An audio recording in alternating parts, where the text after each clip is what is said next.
ตามเทวาธิราชกุลพ่อกุลแม่กุลครูบาอาจารย์ผู้ประสิทธิ์ประสาทวิชาความรู้สิ่งศักดิ์สิทธิ์ทั้งหลายอันมีพระบรมธาตุเจ้าโดยสุเทพเป็นต้นและครูบาศรีวิจัยขอได้มาปกปักรักษาพ่อแม่พี่น้องลูกเต้าหลานเหลนที่รับฟังรายการเมื่อเจ้านี้ทุกท่านเพื่อเจริญโดยอายุวันนะสุขภละนานแสนนานแด่เทินวันนี้ตุลุงได้มีโอกาสเอาธรรมะมาเผยแพร่แจกจ่ายคือท่านทั้งหลายได้ฟังเพื่อเป็นคติเตือนอกเตือนใจก่อนที่เราจะไปทำการทำงานก่อนที่เราจะดำเนินชีวิตคือถูกต้องบ่ฮือผิดร้องคล้องเถียงกับไผบ่ฮือคนอื่นได้เจ็บช้ำน้ำใจบ่ว่าคนนั้นจะเป็นไผเฮาเป็นลูกน้องเปิ้นเจ้านายก็บ่เจ็บช้ำน้ำใจเฮาเป็นเจ้านายเขาลูกน้องก็บ่เจ็บช้ำน้ำใจเป็นผัวเมียก็บ่เดือดร้อนบ่เจ็บใจเป็นเมียผัวก็ฮักก็แปงเป็นลูกพ่อแม่ก็หมายมั่นปั้นมือว่าจะได้เป็นคนดีเป็นพ่อเป็นแม่ลูกเต้าก็จะได้พึ่งพระอาศัยใบบุญของพ่อของแม่ที่ได้ฮื้อกำเนิดมาเป็นพระสงฆ์พระเจ้าพ่อออกแม่ออกก็จะนิยมชมชอบเคารพนับถือฮื้อกินฮื้อตาลเป็นศรัทธาทุเจ้าพระนายก็จะได้ไว้อกไว้ใจโดยอาศัยธรรมะเป็นเครื่องประพฤติปฏิบัติทางใจแล้วก็จะแสดงออกมาทางวาจาและทางกายอ่อนน้อมอ่อนโยนเป็นคนว่านอนสอนง่ายต่อไปก่อนที่จะได้นำรายการนี้มาดำเนินการต่อไปนั้นขอเชิญชวนพ่อแม่พี่น้องลูกหลานเหลนทั้งหลายไหว้พระเจ้าไหว้พระธรรมไหว้พระสงฆ์ไหว้กุลพ่อกุลแม่เพื่อได้เป็นสิริมงคลกับตัวกับครอบครัวต่อไปว่าพร้อมกับตุลุงตุลุงจะได้ว่าแล้วก็ว่าด้วยกันแล้วเมินเข้า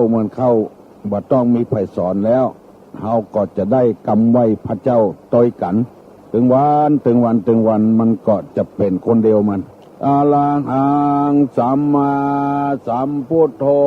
ภควา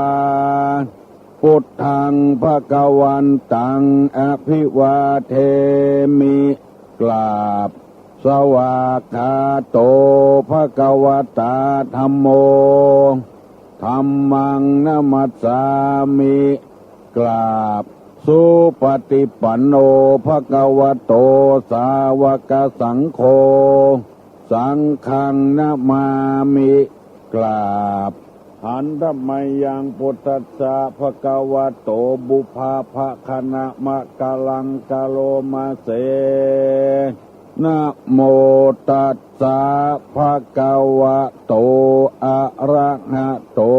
สัมมาสัมพุทธัสสะนะโมตัสสะภะคะวะโตอะระหะโตสัมมาสัมพุทธัสสะนะโมตัสสะภะคะวะโตอะระหะโตสัมมาสัมพุทธัสสะพุทธังสรณังกัจฉามิธัมมังสรณังกัจฉามิสังฆังสรณังกัจฉามิตุติยัมปิพุทธังสรณังกัจฉามิตุติยัมปิธัมมังสรณังกัจฉามิตุติยัมปิสังฆังสรณังกัจฉามิตติยัมปิพุทธังสรณังกัจฉามิตติยัมปิธัมมังสรณังกัจฉามิตติยัมปิสังฆังสรณังกัจฉามิอิติปิโสภะคะวะอะระหังสัมมาสัมพุทโธวิชชาจารณะสัมปันโนสุขโตโลกวิโท อนุตตะโลปุริสะธรรมสารถิสัทธาเทวะมนุษย์สานังพุทโธภควาติสวาคาโตภควตาธัมโมสันติทิโกอากาลิโกเอหิปัสสิโกโอปนะยิโกปัจจัตตังเวทิตโพวินยูหิติสุปฏิปันโนภควโตสาวกสังโฆอุชุปฏิปันโนภควโตสาวกสังโฆญาญาปฏิปันโนภควโตสาวกสังโฆสามิจิปฏิปันโนภควโตสาวกสังโฆยะติตังจัตตาลิปุริสายุคานิอัฏฐาปุริสาปุคลาเอสะภควโตสาวกสังโฆอาหุไนโยปาหุไนโยทักขิไนโยอัญจลิกาลนิโยอนุตตะลังปุญญเขตังโลกัสสาติกราบหนึ่งกราบสองกราบสาม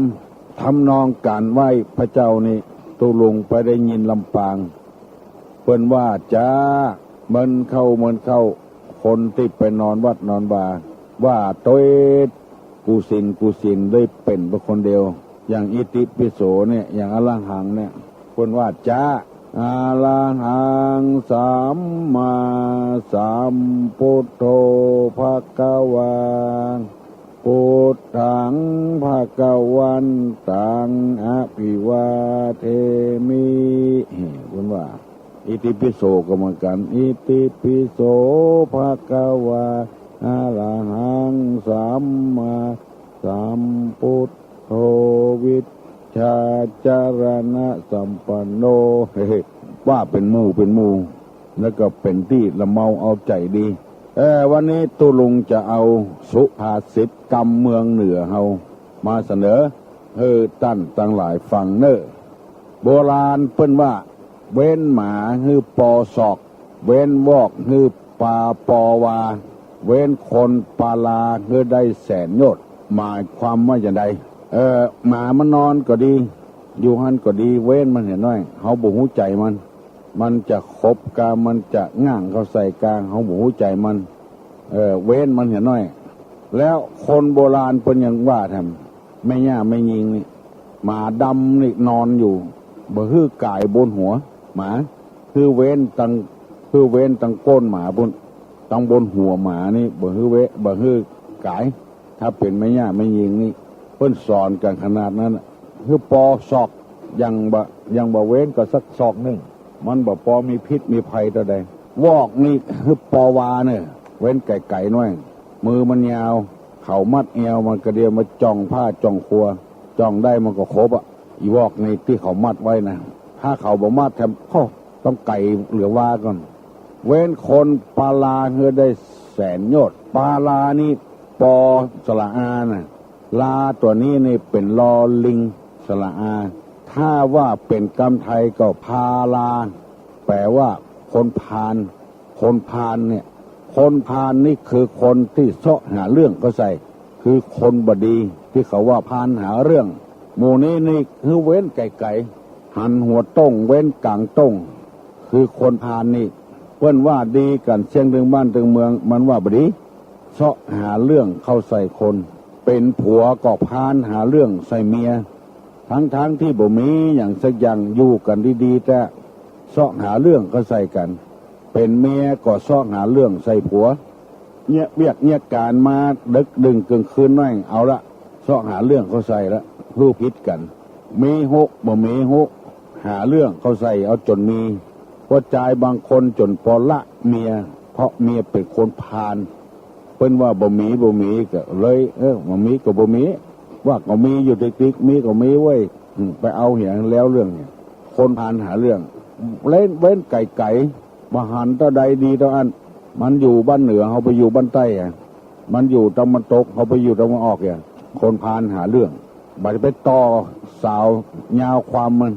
ว่าอย่างมาก็ดักเถียงมันปิ้นไปปิ้นมาลองสังเกตพอบ้านเมืองอยู่ดีๆแต่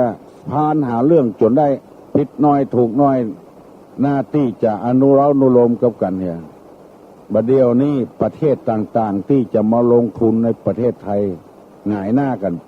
บอกให้มาลงทุนละที่จะมาสัมพันธ์ไม่ตรีก็บอกให้มาละเพราะบอกไว้ใจบ้านไว้ใจเมืองเพราะมีคนพานอยู่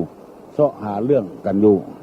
จำไว้เนอะเว้นหมาฮือปอศอกเว้นวอกฮือปอวาเว้นคนปาลาฮือได้แสนโยชน์วันนี้ตุลุงจะเอาธรรมะมาเสนอ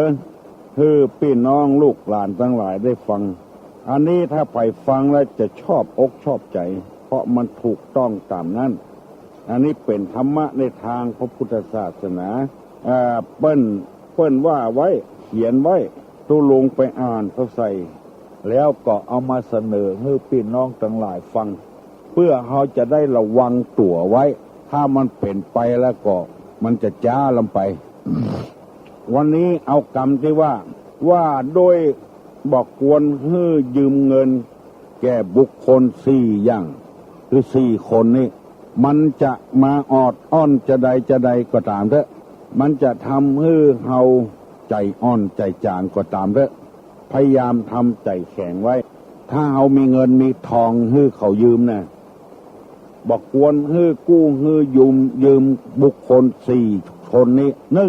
1คนไร้ศีลธรรม2คนที่ประพฤติเสียหายก็ไร้ศีลธรรมเหมือนกันนะ3คนขี้เกียจคร้าน4คนที่ทำกรรมหยาบช้า4คนนี้จะไปฮื้อมันยืมถ้าฮื้อก็ฮื้ออย่าเลยบ่ต้องฮื้อยืมกองทุนเงินล้านที่อยู่ในหมู่บ้านขอฮื้อจำไว้เนอะถ้าบุคคล4คนนี้มายืมจะไปฮื้อยืม1คนไร้ศีลธรรม2คนที่ประพฤติเสียหาย3คนที่เกียจคร้าน4คนที่ทำกรรมหยาบช้าแล้วกรรมเดียวตุลุงจะขอเมตตาเวลาอธิบายบุคคล4จำพวกนี้ให้ฟังถ้ามันมาขอยืมปันเพื่อมันไปอย่าง500บ่ต้องให้ยืมส่งเคราะห์มันไปอย่างขอยืม100ฮื้อไปอย่า20กะ50 บาทกะฮื้อมันไปอย่าเตอะตัดอกตัดใจไปอย่างถ้าเฮาตัดอกตัดใจเหตุต้นหัวทีแล้วเฮาจะบ่เดือดร้อนเฮาจะบ่เป็นสัทธลูกับกันคือหมดอกหมดใจไปเนี่ยบุคคลที่ว่านี้หมายถึงคนที่บ่ใจพี่ใจน้อง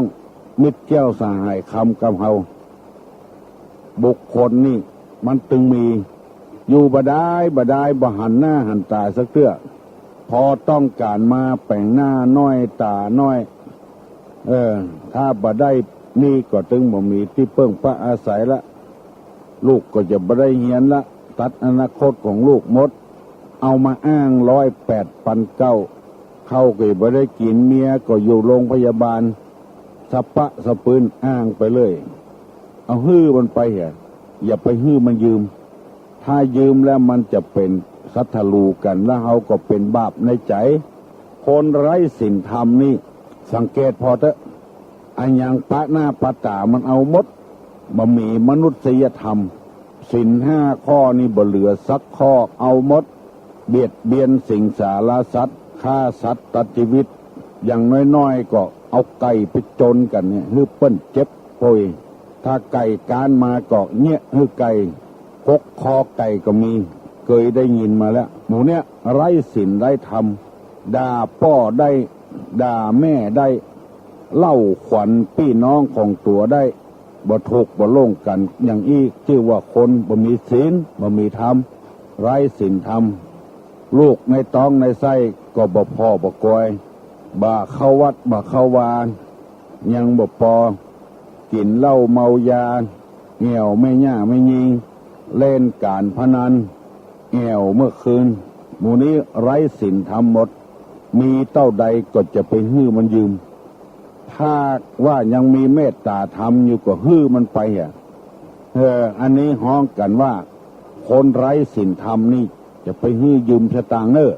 อจำไว้ภัยก็ตามเถอะที่ตู้ลงนำมาเสนอนี่บ่ใช่ฮื้อตัดพี่ตัดน้องตัดเพื่อนตัดฝูงบ่ใช่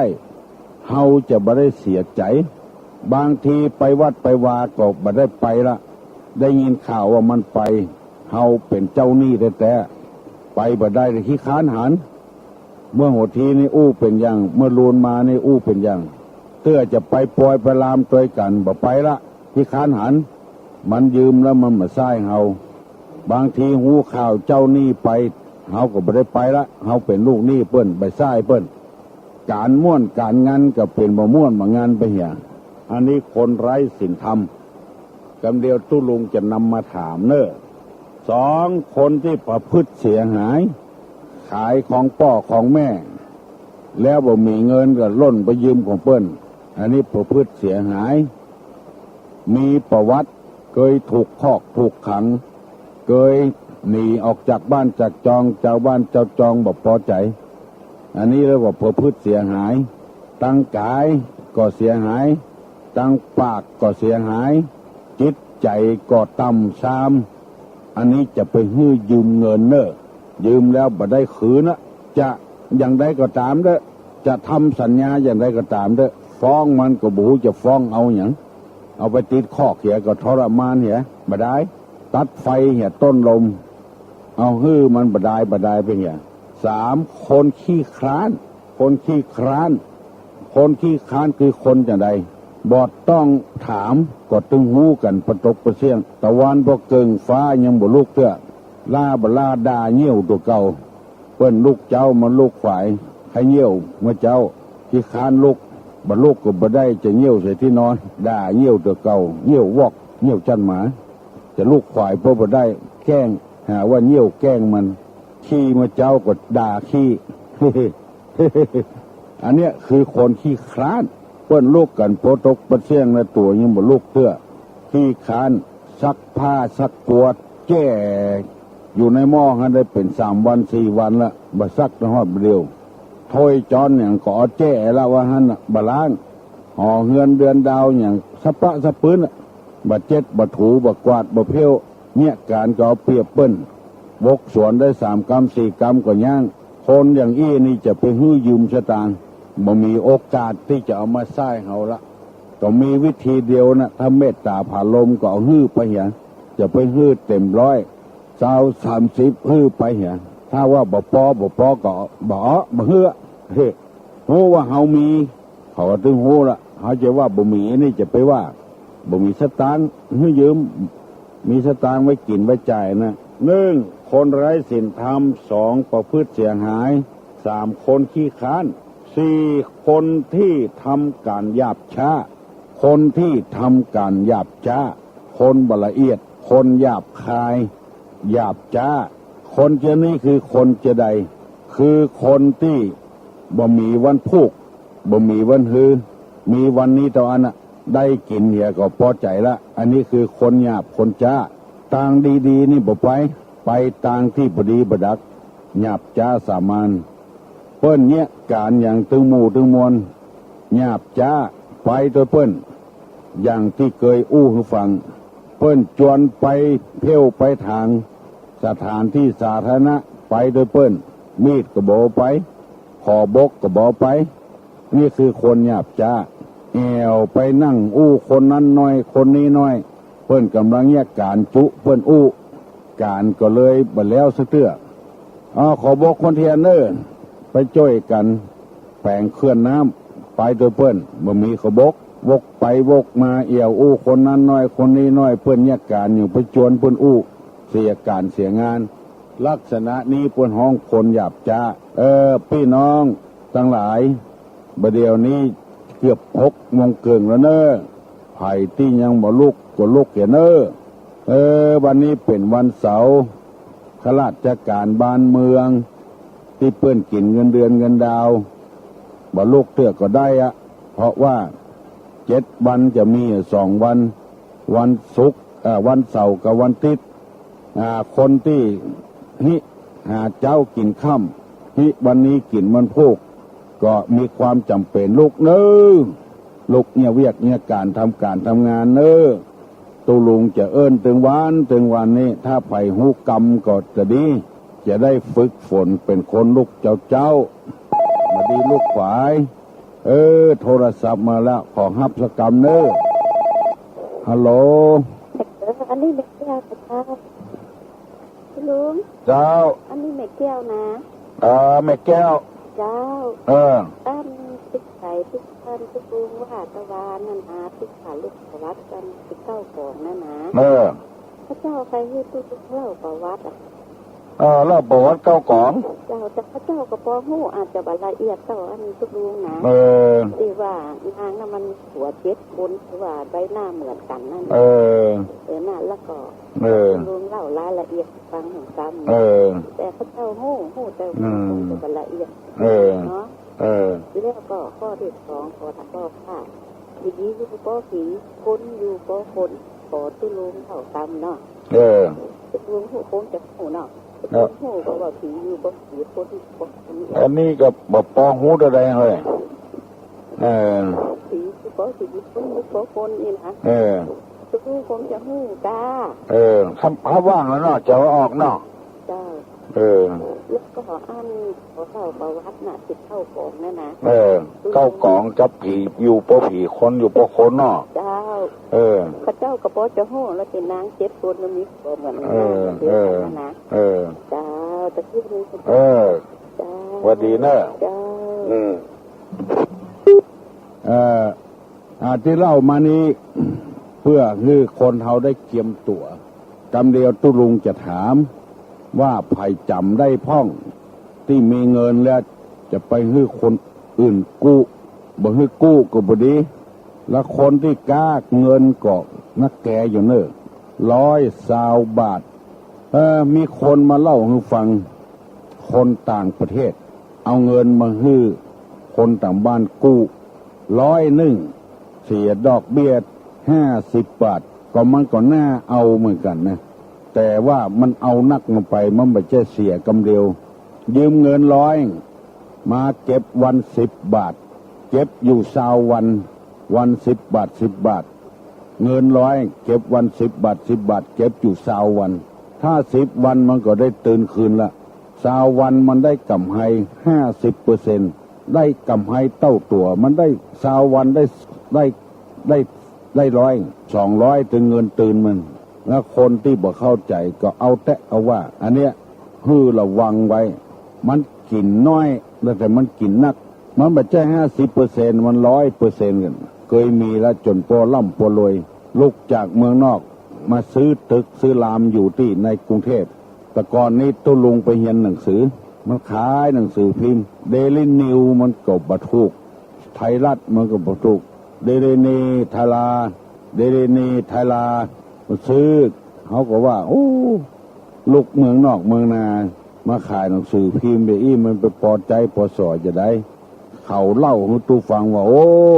แต่ก่อนเขายังหนุ่มอยู่นอกของห้องทุปี้บ่ฮู้มันออกเงินกู้ตัวนั้นยืม100ใช้200ตึงดอกเบี้ยเล่าอย่างเงี้ยเอาเงินให้ยืม100เก็บ20 วันละ10 บาท10 บาท10 บาทอันนี้มันกินเลิกกินเด็กเฮาบ่ฮู้เรื่องนายทุนบางคนก็ให้เกินไปบ่หันใจเอาที่บ้านไปการันตียึดบ้านเอาสวนไปการันตียึดสวนเพราะว่าเฮาบ่ได้ศึกษาเราเรียนเฮาเป็นคนยากคนจนเป็นอย่างเล่าให้ฟังว่าบ่ใช่มีกะละกันนี้กะละเดียวนาตีตะฝั่งก่อนก็มีนาจินส้มนาไส้อั่วนายจินนาจินทอดคือหมายความว่าจะได้ให้แปะจินส้มเปิ้นมากินแต่น้อยเมินเข้ามาเข้าเปิ้นถามบ่มีเงินให้เปิ้นเอานาให้เปิ้นเนี่ยนาจินส้ม เพราะคนบ่ฮู้บ่ลวกตุลงมาแนะนำให้ฟังก็เพื่อให้พี่น้องทั้งหลายได้มีความเข้าใจเอาจะถามแล้วเนอะสมมติว่าเฮามีเงินเปิ้นมาขอยืมเฮาบ่ให้ยืมก็บ่ได้อินดูเปิ้นคนที่บ่ควรให้ยืมเงินเนี่ยมีกี่คนไผได้ลองโทรมาตอบผู้ลุงลอง121-058ฮัลโหลวันต่อเจ้าตุลุงเจ้าก่อนตอบปัญหาตู้ลุงกะก่อนตอบปัญหานี่เมื่อคืนนี่น้องได้ฟังเที่ยธรรมะบรรยายของตุลุงเปลี่ยน96จ้ะของพุทธศาสนาเรื่องปตาจลาโอ้เรื่องนั้นเศร้าขนาดเลยเรื่องเศร้าขนาดเอาคนแค่หัวก็ได้คนเศร้าก็ได้เนาะเรื่องนั้นเศร้าก็มีการสวดเบิกนี่เราไม่เคยฟังสวดเบิกต้องมันได้ยินแต่คืนบารมีต้องอบรมสงฆ์โพธิพระพุทธรูปก่อนมาได้ยินเหตุแต่คืนนี่ค่ะโทรศัพท์วันนี้รู้เหมือนเปิ้นจะออกถึงวันนะค่ะออกถึงวันเมื่อตุลุงเป็นทุกเจ้าหนุ่มเป็นแน่หนุ่มกว่าสวดลงโอ้เปิ้นมีทำนองของเปิ้นนะมีทำนองของเปิ้นได้ยินแล้วก็มาได้ยินเหตุแต่คืนเนี่ยตัวหวานขนาดฟังจนโหเพลินกรรมมันก็อันเนี้ยกรรมธรรมดาอย่างเขาไหว้พระเจ้าไว้นะโยสันนิสินโนวลาโปธิโมเลมาลังสะเสนังมหันติงี้นะปวัญโยสันนิสิโนอย่างนี้ก็มันม่วนแล้วมันสอดเป็นหมู่เป็นกลุ่มเนี่ยเป็นกลุ่มเพลินสหายเนี่ยแม่ริมยังมีเตียนเราเกิดเนี่ยที่อื่นมีก็ว่าประเทศมีพระกรรมที่มาได้ยินเนี่ยแต่คือในวัดอย่างกับผู้สวดม่วนแล้วก็ตอบตุลุงคนไร้ศีลธรรม2คนที่มีความประพฤติเสียหาย3คนที่เกลียดค้าน4คนที่ทำการหยาบช้าคนที่การทำการหยาบช้า4จำพวกนี้เนาะดีนะแกเนอะจำได้เลยสวัสดีเจ้าสวัสดีมีคนตอบไปเห็นแล้วคนที่บอกควรจะฮื้อยืมเงินคือจำไปเนอะคือจำมาเนอะวันพุธตุลงจะนำมาเสนอแถมคือเราได้ระวังระไว้แล้วเราจะมาได้เดือดร้อนมลุนโลนมัสการตุลุงเจ้าอันข้าเจ้าโยมอยากให้เขาว่าตุลุงอยู่วัดไหนเจ้าอันกะเจ้าโทรมาจากไหนนี่สันทรายเจ้ารีวิทยุเห็นว่าเหรอโลมาจากสันทรายเจ้าใครรู้ตุลุงอยู่วัดไหนเจ้าตุลุงอูธรรมะดีนั่นแหละอันเข้าใจง่ายเอาไปใช้ในชีวิตประจำวันก็ได้สอนละอ่อนก็ได้สอนละอ่อนก็ได้เนาะเจ้ามันลูกเวียงมันมาแม่ริมน่ะเจ้ามันอยู่ที่กิโล10เนี่ย10 กิโลพอดีคือวัดยังก็เจ้าวัดโสภณารามวัดอาจารย์ทองนะนะที่อู้ประเดียวกับอาจารย์ทองนะเปิงรู้เจ้าเจ้าก็ว่าเหมือนที่อันอู้ตู้โจ๊กอีเนาะเจ้าก็เกยไปเจ้าอาจารย์ทองนะ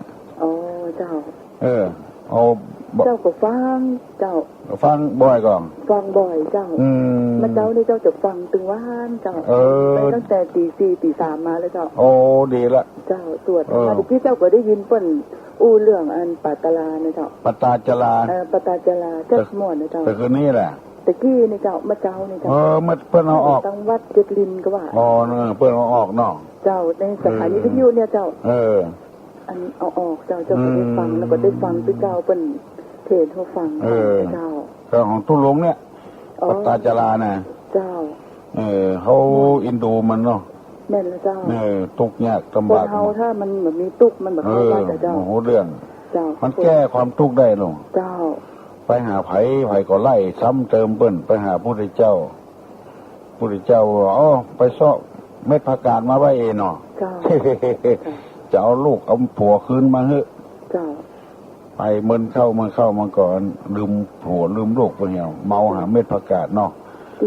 บุญกรรมบุญจูนะเจ้าที่เจอพระพุทธเจ้าโอ้น่าแกถ้าว่าได้เจอพระพุทธเจ้านี่ป่าแต่อันนางอย่างพระเจ้าป่าปัตตาจาราก่อนโอ้ถ้าจะตายเนาะเจ้าเนาะตอมใจตายเนาะเจ้าตอมใจตายกะเป็นมีบุญเนาะเจ้าที่ไปเจอพระพุทธเจ้าเจ้าปะใส่พุทธเจ้ามีบุญเจ้าก็ฟังสองเตื้อฟังที่วัดโลกมุนีตื้อฟังกับเราฟังนะเจ้าฟังวิทยุตะกี้ที่เจ้าม่วนดีแล้วมาฟังตุลุงนี่แถมมาฟังตุลุงผู้เจ้าก็ว่าเสียงเหมือนตุ๊ดโจ๊กเองนะเจ้าเป็นไว้แม่นกระแตแม่นละแม่นกระแตละเจ้าอนุโมทนาบุญตุลุงตัวในเจ้านมัสการขอบคุณเจ้าบ่มีใครเหมือนเจ้าแม่แล้วเจ้าไข่ตึงมาเหมือนตุลุงเจ้าเหมือนไข่มาเหมือนแต่เจ้าก็เลยออกกูเจ้านี่เจ้าก็ฟังกูเจ้าเจ้าได้เป็นปีวุ้นนะยันดีเนอะเจ้านมัสการขอบคุณอยู่สันทรายสันทรายเนาะเจ้าสันทรายสันต้นเปาเจ้าอ๋อพ้นกะเจ้าเขาเจ้าเป็นครูเจ้าอ๋อเป็นครูเจ้าเจ้าก็ฟังธรรมะไว้ไปเฮ้ยเจ้าก็ปฏิบัติธรรมอยู่เจ้าโอ้ดีเนอะยินดีเนอะจ่าเนอะครูเนอะเจ้าก็ขออนุโมทนาบุญกับตุลุงเนี่ยเจ้านมัสการขอบคุณเจ้าไปไหนมาแวะเลยเนอะกิโล10พอดีเจ้าโอ้แม่ครูเปิ้นว่าปฏิบัติธรรมอยู่ฟังธรรมอยู่บอกว่าตุลุงอยู่ที่ไหนวัดโสพนารามนี่มีกล่องทุนลงศพด้วยเนอะไผ่ไข่ทำบุญอย่างกับทำบุญแล้วมาได้ช่วยเหลือคนทุกข์คนยากโดยวิธีการลงศพตั้งมาเจ้า30 กว่าปีมาแล้วเป็นที่หู้กันทั่วไปใครไถ่ถอนชีวิตสัตว์เปิ้นมาตั้งกันที่ไหนที่วัดนี้ตั้งมาเมินละมีงัวมีควายช่วยเหลือคนทุกข์คนยากจะหรอครับตุลุงฮะนมัสการนะครับอันตุลุงครับประเดี๋ยวนี้มันที่ว่าอันยังเงินบริจาคลงศพอยู่เนาะยังทำอยู่ลงศพเพื่อคนยากคนจนนะครับเขาตอน4 ปี 5 ปีก่อนนี่ผมเคยไปรับบริจาคกับตุลุงเลยโอ้แหละมาไป2 เตื้อครับไปเอามาให้คนทุกข์เป็นที่แง่บุญเนาะตุลุงเนาะน้ำบุญนะผมว่าบุญเป็นอย่างนี้เนาะครับผมสมัยนั้นผมไปบริจาครับบริจาคที่ตุลุงยังรถยังมีใส่รถพ่วงรถเครื่องพ่วงมาก่อนครับเอามาบ้านไหนเอามาบ้านไหนบ้านสันพเนตรครับอ๋อพุ่นกับสันทรายวะเนาะครับสัมพันธ์สัมพันธ์เนี่ยถ้ามันมีลงศพนั่นแต่ก่อนนี้เย่เลยครับคนทุกข์คนยากถึงวันนี้คนก็มาเอาถึงวันน่ะแปลงที่วัดได้หรอแปลงบ้านกันครับจ้างคนผมไม่ได้เข้าไปครับลุงครับไปไหนมาแว่เนอะครับผมการนมัสการครับลุงสอนพระเนตรเนาะครับผมก่อนก็เคยไปโชคดีนะครับผมขอบคุณครับสวัสดีสันพระเนตรตุลงก็ดีอกดีใจกับพี่น้องวงศาคณะญาติโดยให้โหว่าออกอากาศกูเจ้าไผ่ฟังพ่องกาบ่ฟังพ่องกาที่โทรศัพท์เข้ามาหานี่ก็ดีอกดีใจตัวละม่วนอกม่วนใจตัวละ121058นี่จำง่าย058นี่121058ตะกี้ได้ถามอย่างไปแล้วหลายเรื่องหลายราวได้อู้กันพ่องไผ่มีเรื่องอะไรอย่างที่ต้องการใครให้ตุลุงตอบก็ตอบมาเนอะไม่แก้วบ้านประฝางโทรมาว่าของอู้เรื่องผีอยู่ปอผีคนอยู่ปอคนอู้เรื่องเจี๊ยเก้ากองมันมีคนอู้ไปแล้วหลายเรื่องหลายเตื้อแล้วและแถมอย่างนึงก็วงมันแคบไปอันจะเป็นคำสั่งคำสอนนี่มันบ่ให้มีถ้าเอาอย่างที่ตุลุงว่าเนี่ยมันเป็นคำสั่งคำสอนไปโดย มันได้หูเรื่องหูราวตัวมันได้ประโยชน์ตัวฮัลโหลนมัสการเจ้าเจริญพรเจ้า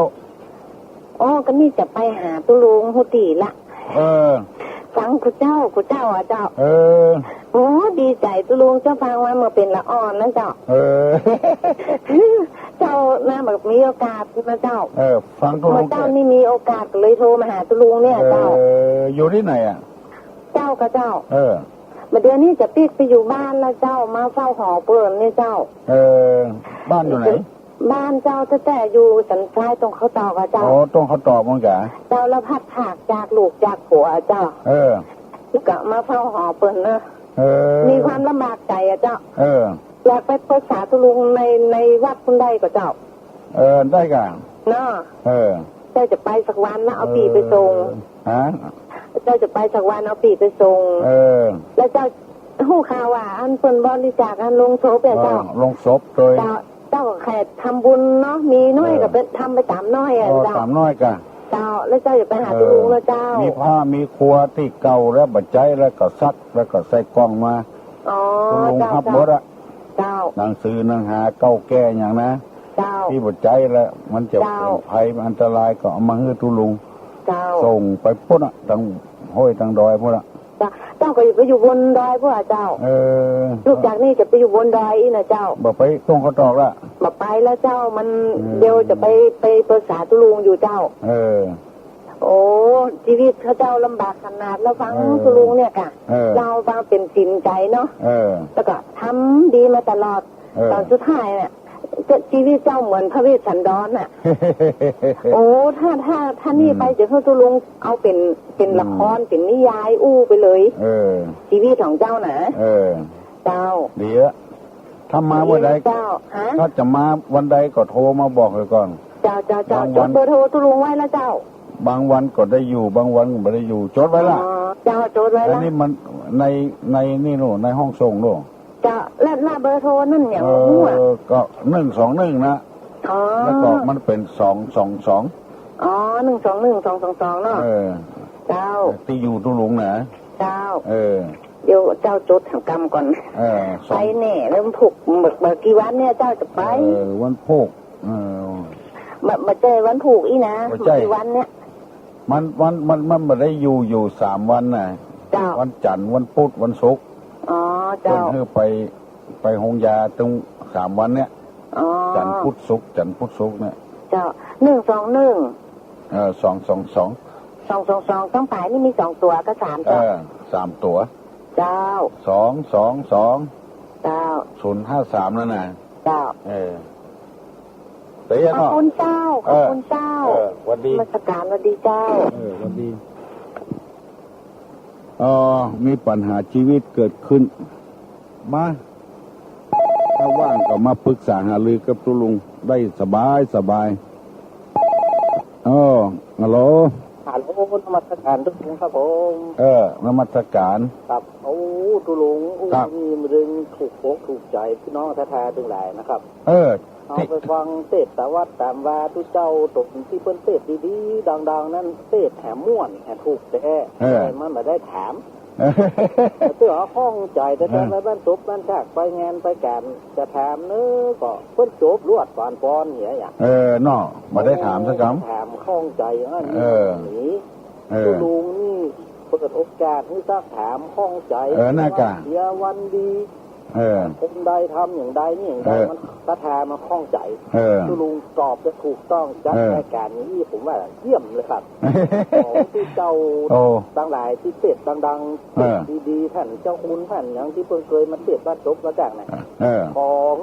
เปิดโอกาสสักถามว่าฝ่ายคล้องใจอะไรเรื่องอะไรยังแต่นอกมีเรื่องอันใดกระแทที่มาวันนี้มีคล้องใจเรื่องอะไรยังแต่นอจะได้ว่ามันจะได้โล่งใจได้ถามแล้วนอว่าวันดีวันเสียก็จะแต่งงานจะยิ่งอย่างมันบดีจะทำอะไรที่มันจะดีทำบุญอย่างใดจะได้บุญมันจะได้ถูกใจเนาะกลับมันถูกใจอันนี้ก็พอ พระเดชพระคุณทุกท่านนะครับที่เทศงานศพงานแท้จบแล้วผ่านฟอนแล้วจะไปฟังบางโสนนี่พดโตดูแม่เด้อครับ5 2 4เนาะแม่นละฟังละใจผู้จานไม่พระ5 ศีลมันก็ไปจ้างไอ้ใดนะตู้ลุงก็เคยเทศมาแล้วครับ2 ที่นะไม่ใช่คิดโลภเก่ามันทันใจกันเพิ่นต้องการเพิ่นว่ามันมีไฟจังมันผมเคยไปนะครับลูกหั่นไปหั่นกำเดียวบ่ได้ขอเถอะมีไฟจังมันเถอะขอมีแต่ลูกกระหลานฟังกับปึ้งใจแล้วอย่างตุ๊กลุงทองคัดฟังใครเต็มใจตามเนี่ยมันก็เป็นบุญเป็นกุศลนะครับแล้วขอนมัสการพระคุณเจ้าทุกผู้ปฏิบัติการเสร็จงานเสร็จวัดเสร็จว่าเข้ากรรมก็ดีอย่างนี้มีโอกาสที่ผมได้ซักถามพี่น้องสถาได้ซักถามแล้วอีกละอ่อนเนี่ยตู้ลุงเทศถึงวันเนาะถามว่าประเด็นเนี่ยตู้ลุงเทศเพื่อถึงไหนอันยังพ่องละอ่อนเก่งครับผมมาฟังเนี่ยได้ประโยชน์นักกับต่อคนทั้งหลายครับผมขอท่านพระคุณเจ้าทุกรูปถ้าทำอย่างตู้ลุงเนี่ยเยี่ยมจริงๆครับเยี่ยมบ่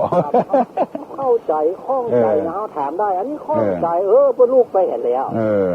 โอ้โหประกาศละขอรถมาครับพระคุณเจ้ากับวัดตัวมาได้ถามครับอันนี้จะต้องเปิดโอกาสเนาะครับทุกคนเป็นโลกเป็นไฟแง่ไฟยามนะครับจัดรายการนี้มันเมินนะครับนั่นนะครับผมลูกมาผมก็ฟังถึงวันนะฟังถึงวันวัดเจ็ดลินพุทธนี้อย่างผมก็ฟังพุทธอยู่ที่ไหนอ่ะอยู่ตั้งกว้างบักแวครับสารปีครับสารปีครับวันแท้ตัวจัดรายการนี้เพราะข้องใจยังได้ถามได้หูอ่ะ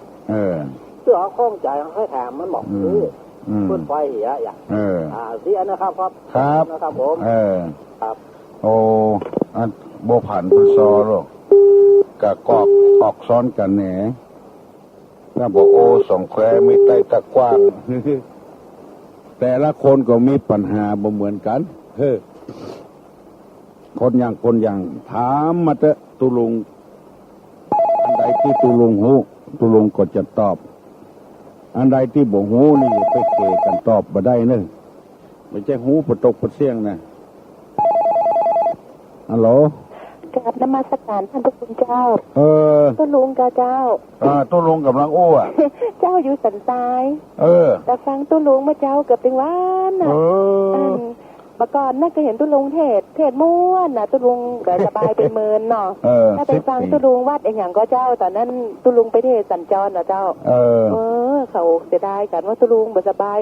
หายได้ละหายดีละไอ้ละมันดีแต่เด้อเจ้ามันดีแต่ก็ยังดีไปเทศได้แต่ขึ้นธรรมะได้เจ้ามันมีวิญญาณนะวิญญาณ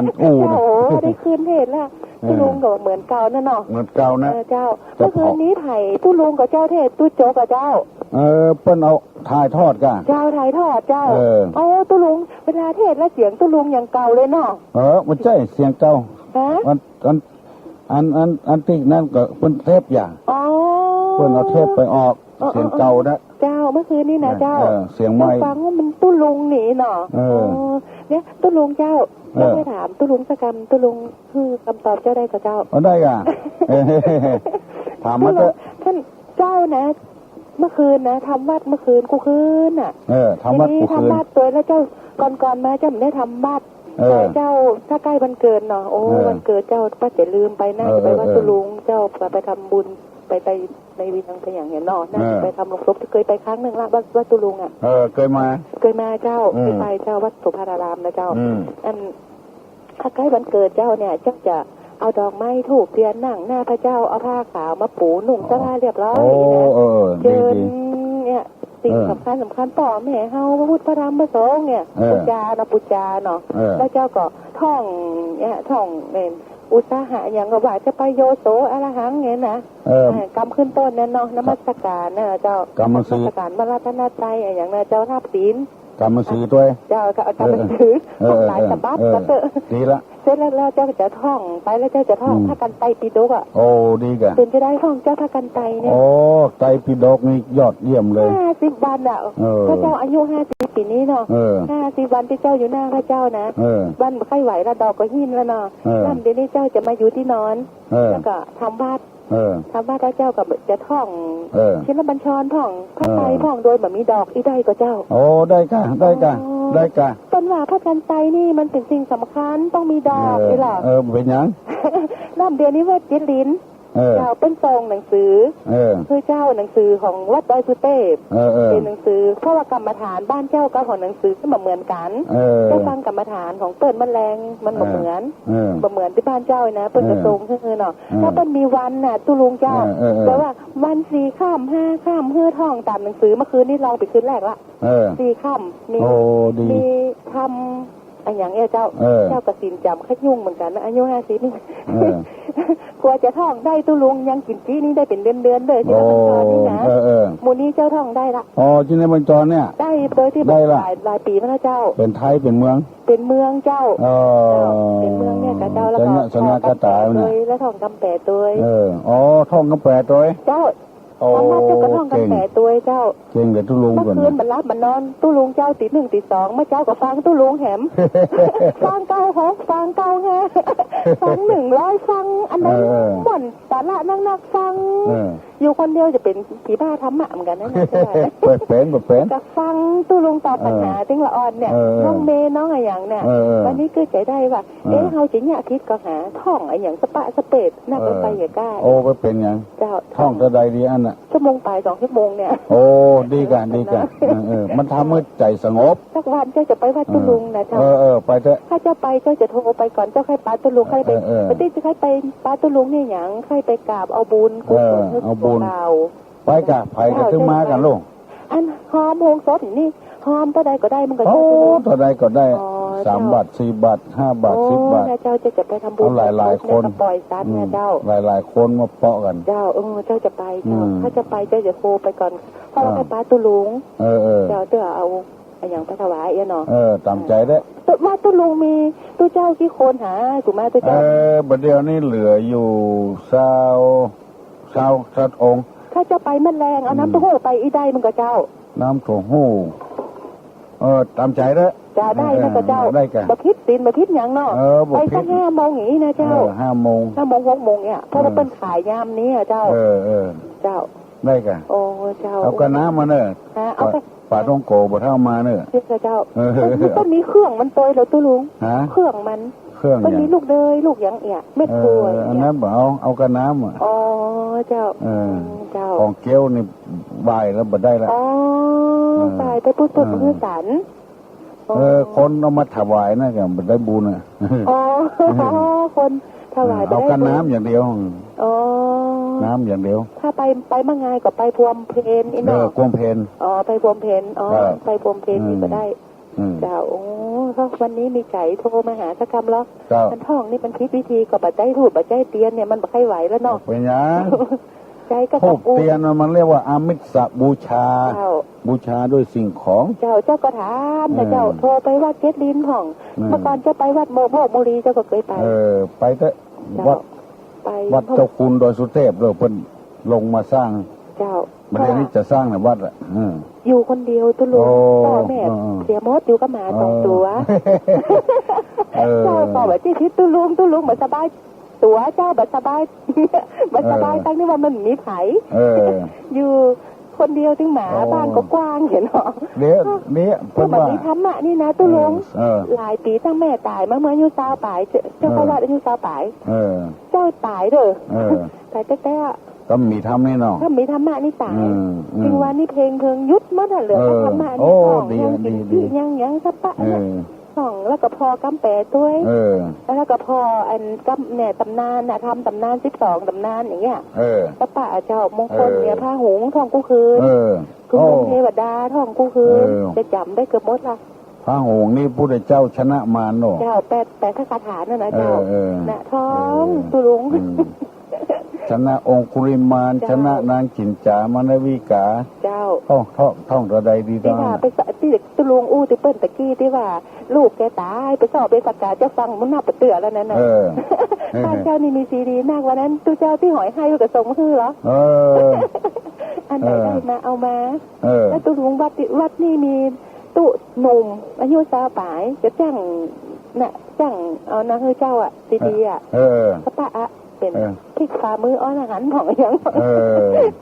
กำแพงธรรมจักรของเดี๋ยวนี้ได้ของวัดเจดินต้นแบงของวัดดอยสุเทพเพื่อเจ้าเล่มใหญ่ตุลุงเอาดีพุทธ ก็มีสปะในงานน่ะเพิ่นเป็นของวัดแก้เพิ่นแบ่งมาเงือแล้วเจ้าก็บ่ได้ไอ้หยังเพิ่นกำแล้วสักวันเพิ่นจะเจ้าบ่ได้เพิ่นเจ้าเพราะมันเล่นหลายตังค์นะตัวลุงนะแล้วก็กาส่งก็เจ้าเห็นหน้าปกตั้ง25 บาทอ่ะเพราะเพิ่นส่งมาให้2 เล่มละเป็นยังซีดีแถมเป็นวันนี้ก็ถ้าเจ้าท่องเจ้าก็อันก็เปิงหาเปิ้นเนี่ยซื้อกระจังเจ้าก็บอกเปิ้นขอให้เปิ้นสู้กิ๊กๆอ่ะเจ้าโอ้รบกวนตุลุงเด้อจะเดินทอนเด้อ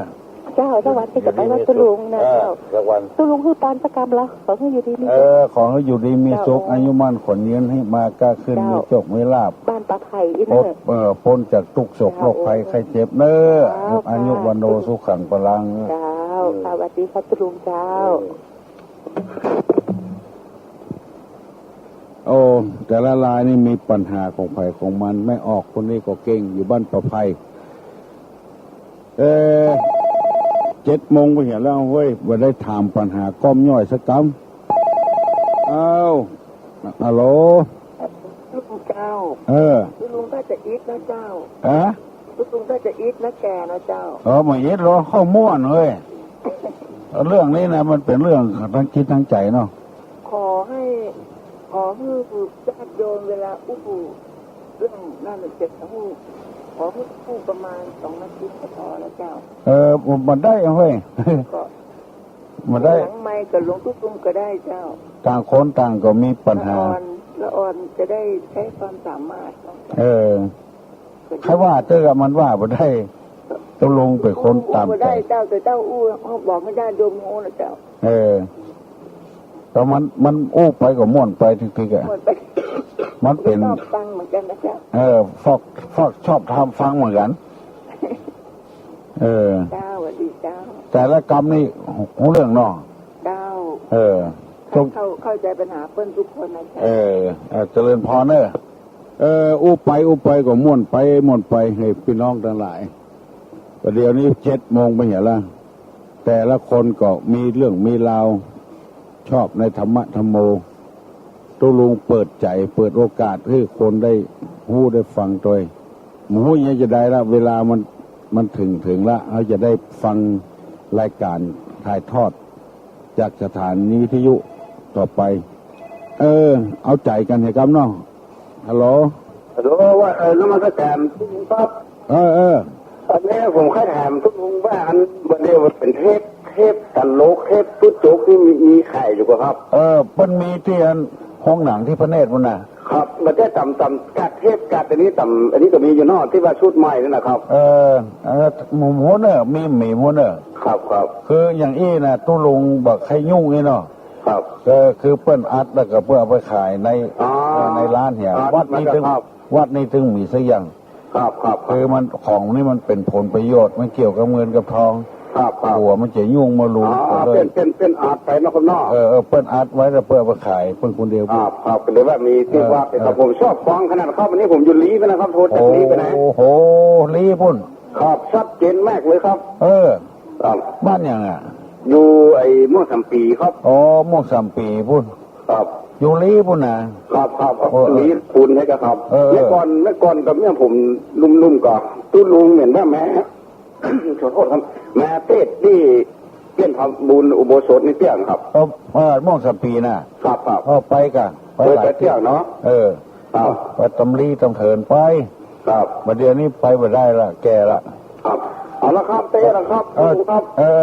ธรรมสการครับเข้ามาเวียงไปที่พระเนตรนั่นเนอะครับผมมีฮันกูชุดครับโชคดีนะเนอะครับผมครับสวัสดีครับขอให้ปากันอยู่ดีมีสุขอายุมั่นขวัญยืนหิมากาขึ้นมีโชคมีลาภวันกันกุคนว่าตัวตุลุงสัพปีติโยวิวัชชันตุสัพพะโรโควินัสสตุมาเตภวะตวนตาลาโยสุขีทิคายุโกภวะอภิวาธนาสีริสนิจังวุธาปจายิโนยตาโลธรรมาวัฏันติอายุวันโนสุขังพลังเสียหาย